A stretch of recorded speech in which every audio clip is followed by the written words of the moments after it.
whole nother level, but still keep it ghetto. Whole nother level, but still keep it ghetto. Welcome to episode 19 of The Process of Hip Hop. I'm Brian Joseph, writer, blogger at theprocessofhiphop.com, and as always, it's all about the process. In today's interview segment, I'll be talking to DJ and producer Nandi Stewart, aka Nandi Flipzz. Nandi is originally from Jamaica, now residing in San Diego, California. So let's get into it. Okay, I'd like to welcome to the process of hip hop Nandi Stewart, aka Nandi Flipzz. What's going on, my man? It's a blessing. It's Friday afternoon. How you doing? I'm doing great, man. Thanks for joining the podcast. Nandi, you are a producer, and I wanted to start with your background. How did you get interested in hip hop? It was like a natural progression. I grew up in a very musical household. My dad was already working with as a recording engineer for dancehall acts at the time, like Sean Paul and Beanie Man, and my uncle was Beanie Man's manager. So I don't not remember being around music loud as ever.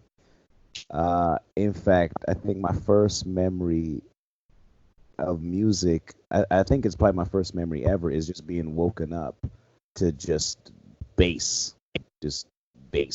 And I just remember like being asleep on the couch and just feeling the vibe, but understanding that there was a rhythm happening to it. And I was like, what is it? And I didn't know what it was, but I had to go investigate. So however old I was at the time, got up off the couch and like opened the door, walked out, and what was going on was like a function in our cul-de-sac. And in Jamaica, it's a lot different than here in the States, where if there's any music, any type of loud, police is getting called, it's getting shut down. In Jamaica, people just know that, hey, you're gonna have to put some earplugs on. So it was just blasting. And I found my way all the way to the source, right in front of the speaker head, and just like felt the bass vibrations through. I think from there is when I realized that, like, I don't think it was ever a conscious decision. It was like, oh yeah, you're doing this. Whatever this is what you do. And so I paid attention to the rhythms, and I noticed the distinction, or I should say the relationship between dancehall and hip hop, where it was just where the drums landed were different. The tempo was the same, but dancehall is a lot more syncopated, where it's, you have the doom doom, and hip hop is, you have that snare in the middle, so boom boom. That's really the only difference, at that point in time, of what I could, conceptualize in my head. And so, of course, being in Jamaica, and hearing the radio and listening for, my dad, songs that my dad worked on, I would hear all the other songs. My mom was a big fan of Aaliyah and like Destiny's Child, stuff like that. So then I understood the context of like, there's these hip hop beats happening. So then you start listening to, like, it was DMX at the time, and you had I think it was the biggest thing that everyone was listening to at the time was DMX, because he was like our American Capleton, where we had Capleton who was like yelling over these tracks, and DMX is just yelling on these beats. And yes. I realized that's when, for me, I realized it's hip hop is basically everything in music. It's like it's hip hop, and it's hip hop is not just a genre, but it's an expression, and it can be expressed in a seemingly infinite amount of ways. And ever since then, I kind of studied hip hop and understood that, like, the drums, the hi-hats, the shakers, the elements, the bass, it shares, and it makes sense why hip hop was basically started in Jamaica, where Count Machuki was the first person to ever really yell rhymes over a mic while DJing, and Kool Herc was present, of course, took that to the Bronx, and this whole thing happens now where we have hip hop. And that's what ties it together is really the bass. I don't think have you ever heard of a hip hop track without any bass going on? That is non-existent. Never heard of that. Now, there might be one out there again, but that is, you are absolutely right. That boom bap bap is hip hop. That is the essence of it. So you have those elements there. That's going to be your hip hop song, and that's the origins of hip hop. So for sure, have not heard that without bass though. To answer your question, never heard one. Yeah, so that's the way I looked at it at the time. It kind of, and then also like the lyricism and the storytelling, because in Jamaica, and I think that like a lot of immigrants can probably speak to this. Of we look to American culture as like the quintessential culture, where if you've never been there, it's like it's like this something that this grandiose kind of fantasy we have of what we imagine what it is like to live in America. The only reference we have really is hip hop and MTV, and at that time, like when I was like 5, 6, that was when TRL was happening, and so you had 50 Cent was starting to come into the fold, and there. But moreover, what I really liked was the fact that what we had was the music videos, and what I realized now as I got older and I was able to kind of get a little bit more vernacular and understand more, have a bigger worldview. I could go back and go, oh, that's what DMX was talking about. You understand what I'm saying? Like, of course. there was the context that I feel like hip hop paints this picture. Any hip hop lyricist really is trying to express like, yo, it's hard for us. It's hard. And I'm saying this because that's how hard it is. And you're feeling what I'm feeling because the feeling is so intense here. And it wasn't until I moved to the States in the summer of 01. I got here on August 1st. So I got to experience America before and after 9/11, but very shortly. Like it was like August 1st, 9/11 happened, and it was a complete stark difference. But also I was in Philly at the time. So West Philly, went to Overbrook Elementary, and I really got to see with my own two eyes like, oh, this is hip hop. You understand? Like, to be black in America is to be the culture of hip hop. You can't avoid it. It's like you live what people talk about. And it could be something benign as going to the bodega and getting yelled at by the Chinese guy. Put that in a rhyme, like how every black person who's ever grown up in the hood understands that. Like, we get it.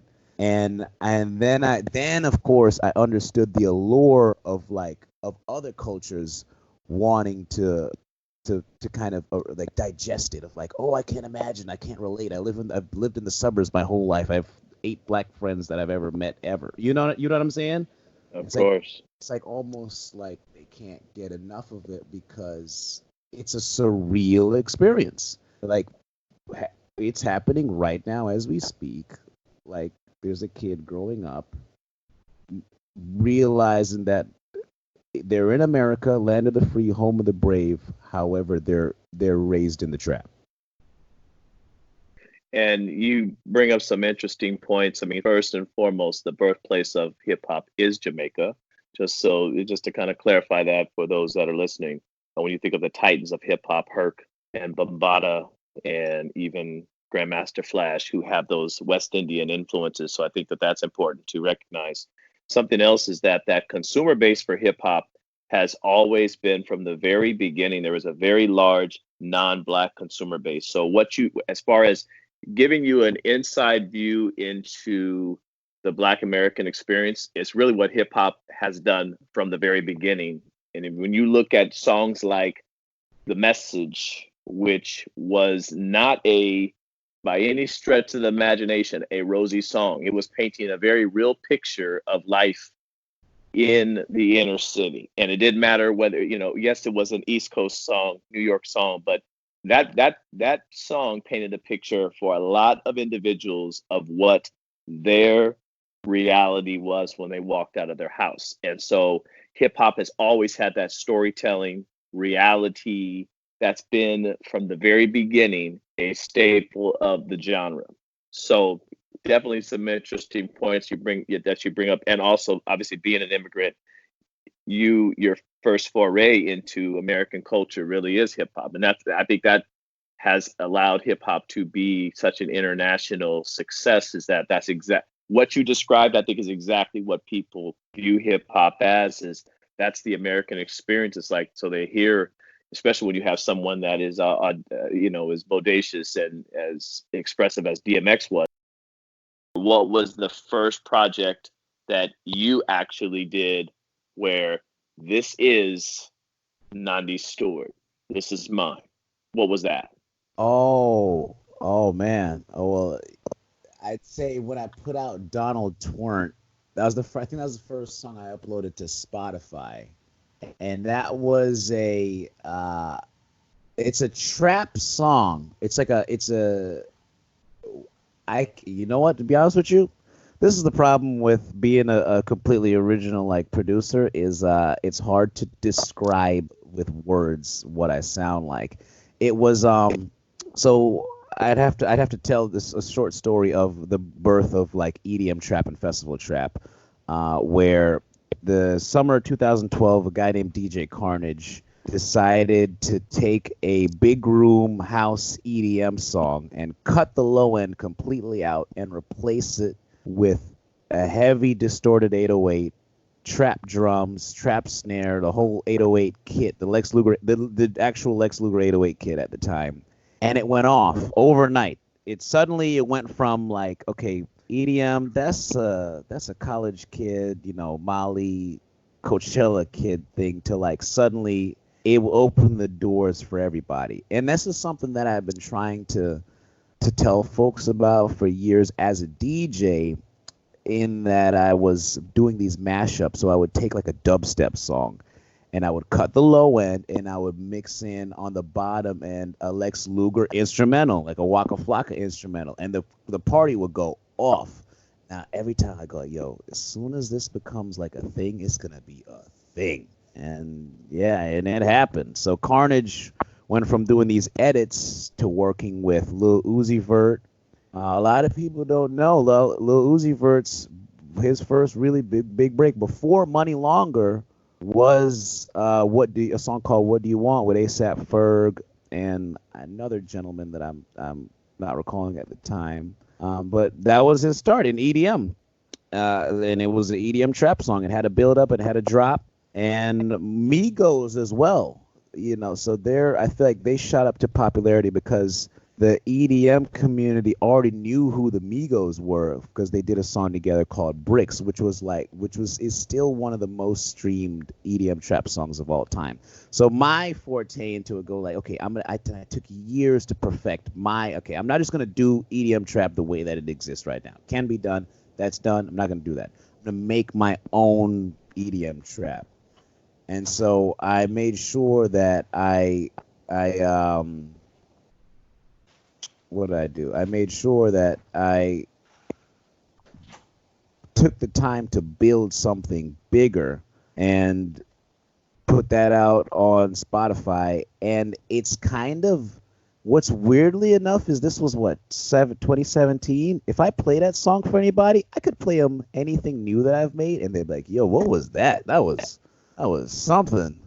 But that song took 8 months to make, and now I can knock out songs in about 12 hours or so.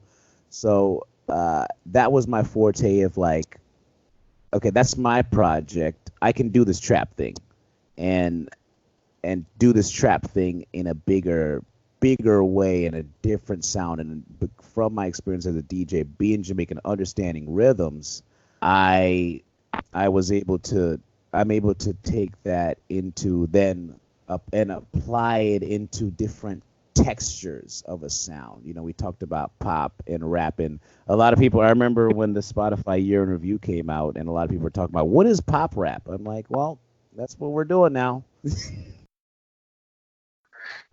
Now, would you describe yourself as a hip hop pop, rap, EDM? If you had to describe yourself as a producer, are you all of the above? How would you describe yourself? I would definitely describe myself as constantly trying to chase a new genre.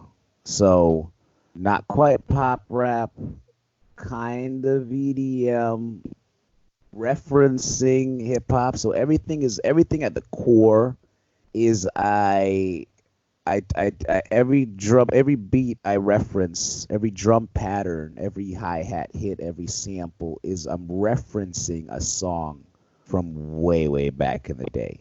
But because people, like we talked about before the interview, that they don't have the frame of reference to remember that that's like the same drum beat from the Timbaland Try Again Aaliyah record, or that's the same drum rooms for from Party Up DMX, or the drum beat from 50 Cent in the Club. They don't really understand, they don't remember those records in this new modern context. That's where it comes from. So it's the core is hip hop. Then I go, okay, it has to be, nowadays we have to be more commercially appealing. So what does a pop sound like? Okay, more melodic. So gotta have some melodic elements, which I love. I love playing with different notes and harmonies and chords. And then the sound design is where the EDM comes in. So I'll use a sound that can only be produced on the computer. Would you, now when you say that, does that mean that you have just kind of decided that live instrumentation or samples is not something that you want to do? Or is that just something you feel like you're experimenting with more right now? That's a great question, because all my songs are designed to be performed live with a live band, and the extra element on top is the synthesizer I use for any particular part. So it might not be the main sound that is electronic sounding. It might be just a sound that comes in for a couple seconds and you never hear it again in the song. That's my kind of homage to EDM. Does that make sense? Yes, definitely. Just to let everyone know, you are part of the world's #1 producer competition, Battle of the Beatmakers. You are a finalist. Talk to me about that experience. That was wild to get that email, because I had been watching it ever since Boy Wonder won, Jordan Manswell won. I would watch and go, man, that'd be amazing to compete with that. But me being a perfectionist, I go, I don't think I'm ready yet. So it's been 3-4 years of just watching every year and practicing. And I think this year was the year I was like, you know what? Let me just submit the beats. And if I don't get it, then I don't get it. This is the final year I actually finally submitted beats. And the beats that I sent were just like exactly how we talked about, of taking a lot. I've noticed that we're right now in hip hop, we're heavy into trap. I don't know if that's ever going to go away. I think we're just going to be more trap. If anything, it's going to somehow be more trap. I don't know how. I don't know what they're going to do sound design wise, but it's going to be more trap. And I go, okay, if I understand drum programming, if I understand music theory, if I understand exponential rhythms, then I can make the references to trap to where it is a trap genre. But if the judges have been listening to trap beats all day, I need to make something that they go, whoa, what is that? What is that? I mean, that's trap, but I didn't hear any hi-hats. So my thing is, like, wherever there is usually a thing that you'd expect, which is the hi-hat roll, I go, why don't I use a real drum kit and do the space and do it, or either a real drum kit hi-hat, or maybe a percussion sound from maybe an African sound, and add a little shimmer on top to make it be a more organic sounding hi-hat. And so that was the onus of what I spent the whole past year practicing making beats to submit. And then once I sent them, I tested them. So the cool thing is I got to test them on IG story of see what the reaction was. And people were, those beats were just when everyone, their mom messaged me like, yo, this is wild.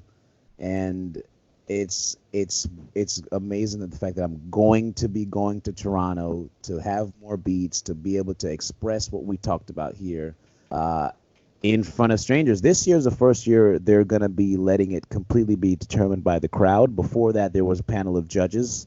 And so I feel like my experience in as a DJ and producing, I'll be able to meld those worlds together and express something new. So where everyone in the room can go like, I haven't heard that before.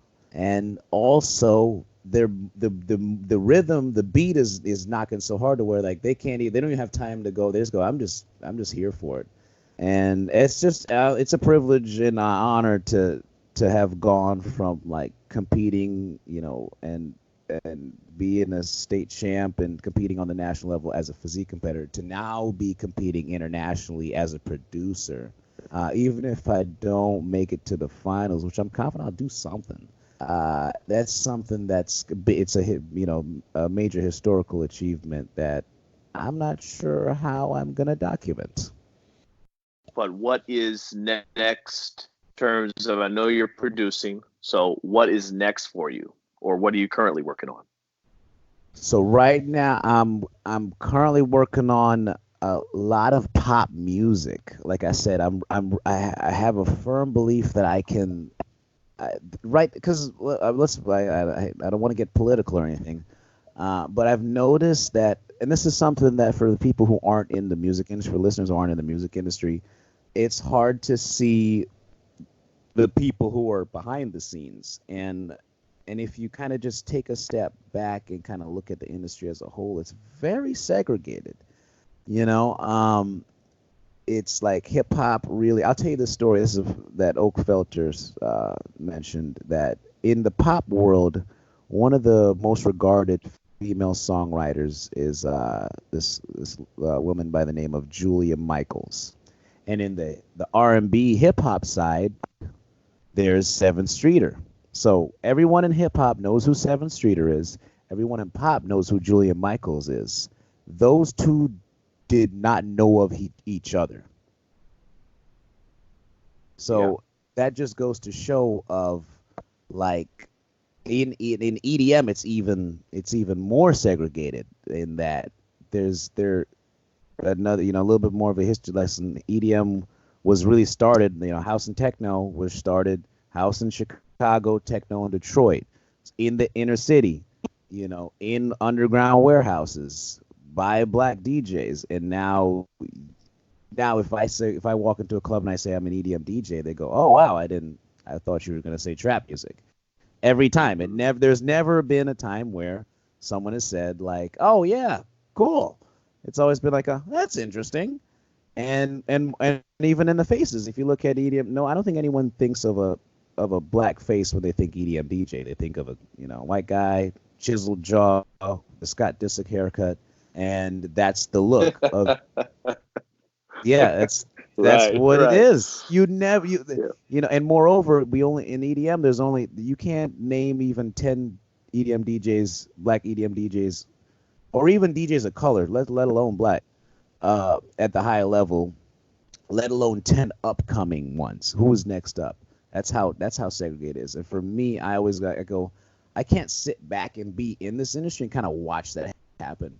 I gotta be the one that opens the door for this next generation to understand that you can move any which way you'd like, and also there's a whole new world to explore. There's so much more. As a producer, when I started producing, I understood the fact that you're able to make an infinite amount of arrangements of a song. It's infinite.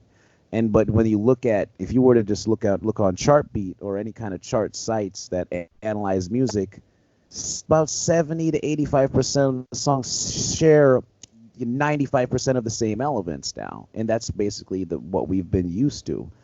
And so what I'm doing now is I'm doing pop music, and I'm doing it because I need to be able to be the guy who can speak the language of hip hop and understand the trials and tribulations of hip hop, so that I can express what we're going through to the pop side of things, and open that channel of communication to pop and EDM, and understand that, like, hey, pop is trying to do hip hop. Why don't you come over and ask us? You just come in and just do it. I mean, and we can't say anything about it, because then they say we pull the race card.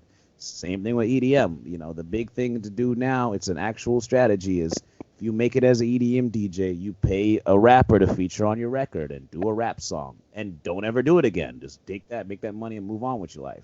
And it's something. Matter of fact, this is something I just had a thought about this morning of like, you know, when it comes to the music industry as a whole, it's totally okay. Like, no one ever says anything for white artists to, like, just be as hood as they want for like half a second and then dip back out.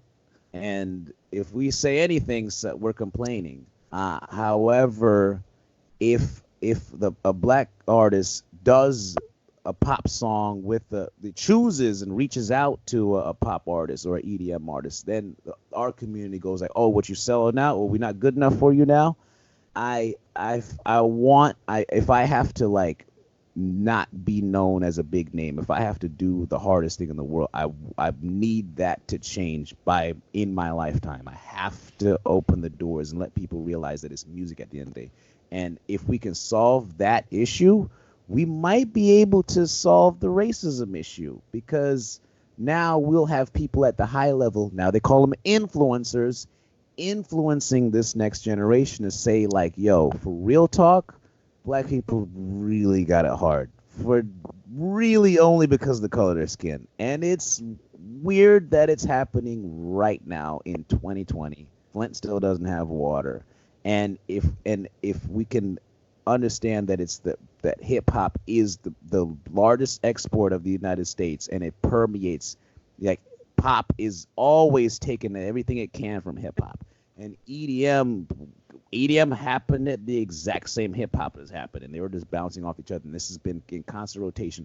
However, when you look at the actual people who do the thing, black people do hip hop, white people do pop and EDM. If you're a black person in the pop and EDM side, you're the only one that you're ever gonna see for that year. Probably you might see another guy and you'll wave and, hey, we do this too. But we gotta open up those channels of communication, because at the end of the day, if hip hop doesn't get invented, we don't have what we have now. We don't have the industry now. It all comes back to hip hop. It all comes back to the story of being black in the projects in the inner city of America, and that is the allure that brought us internationally to pay attention, to go like, what? That's really happening? I want to hear more, right? And that sound, right? We talked about there's no hip hop songs without bass. That bass, a bass rhythm gets the body moving. You if you hear a good beat, you might not even know how to dance, but for whatever reason, your body is trying to. And that's my goal right now. I have a song coming out that's people would call a pop EDM kind of deep house song. At the end of the day, I'm actually referencing early reggae dancehall rhythms. In fact, that's what my dad said when I sent him the song. He was like, he goes, sir, you know, you used a rhythm. You used to use it a lot. They call it the skank tune. I'm like, Dad, you can't say that nowadays. I don't think you can say. Right. What is the best way for people to stay in contact with what you're doing? The best way is just to check out, add me on Spotify, Twitter, social media, all the social media, Nandi Flipzz, all one word, Nandi Flipzz with 2 Z's. I'm the best way to see me every day is IG, because I post to my story pretty much every day. That's the most consistent. And as we get closer and closer to the competition, which is March 21st, I'll be kind of focusing in on the techniques and stuff that I'm doing, because I another big thing is I don't necessarily want to be a secretive guy. I really want to share the knowledge and share the wealth of like how I made the sounds. So I'm gonna do something that probably no one would recommend, is to share the beats that I plan on competing at the show, because I have hundreds of beats sitting around. So and what is it to help another producer? Because at the end of the day, it makes the competition stronger. It makes the crowd think more, and it comes down to, if I can get us to think more, then we'll make better decisions at the end of the day. And as civilization, we'll move towards having a better life for all of us. Nandi Stewart, thank you so much for joining the process of hip hop. Best of luck to you in the future, and you'll definitely come back after the competition. I'm gonna hold you to that right now. So, Absolutely. I can't wait. Best of It's been luck a to you. pleasure, man. Thank you so much, Brian. Hope you've enjoyed this episode of The Process of Hip Hop. Join us next week for our next episode. The Process of Hip Hop is produced and edited by me, Brian Joseph. Executive produced by Dale Harewood. Music by DJ Big Mike of Realside Records at realsiderecords.com.